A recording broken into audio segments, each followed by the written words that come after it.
వారికి కనపడలే పింజ ఎవరు సైజ్ వచ్చినా ఉంది. ఎంత కాతం పెరిగింది మళ్ళా తోట.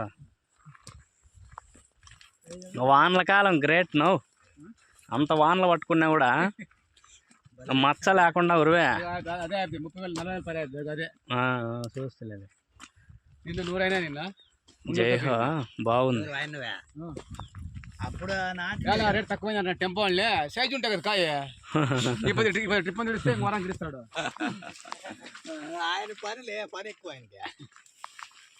మనం ఏమైనా ఇంటికి పోతే కట్టుకుంటూ ఉంటాం. ఇక్కడ డౌట్ జనాలకు భయం ఎదురుతారు. ఎవరు మన దాంట్లో ఎవరు అట్లా రాదు. వెయిట్ ఇచ్చేదానా పొద్దున బాగుందా బాగుంది. ఏం చేయాలి ఆలోచిస్తాను. కట్ట పెక్కించాను ఇట్లా వెళ్ళిపోయిస్తాను ఎక్కడి నుంచి. వానల కాలం చాలా గ్రేట్. ఇంత హైట్ పెరిగి బాగా పచ్చగా ఉందంటే తోట. అందులోకి తిరుకొచ్చానా తిరుకొచ్చి చెప్పిరే హైయెస్ట్ మీద తప్ప అసలు తోట ఎవరు ఇట్లా లేవు.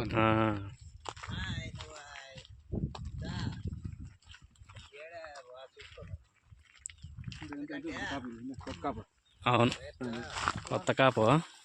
ఇదంతా పిండి బాగా పట్టింది. వాడు వచ్చాడు ఆఫీసర్ సార్ జనవరి దగ్గర వస్తుందని. బా కాయ కంట్రోల్ బలహాడు చెప్తారు. ఇంకా షేప్ చూడు ఎంత నీట్గా ఉందో. మొన్న పెట్టా మా మధ్య గడ్డి అంతా గడ్డి మధ్య అంతా నీట్గా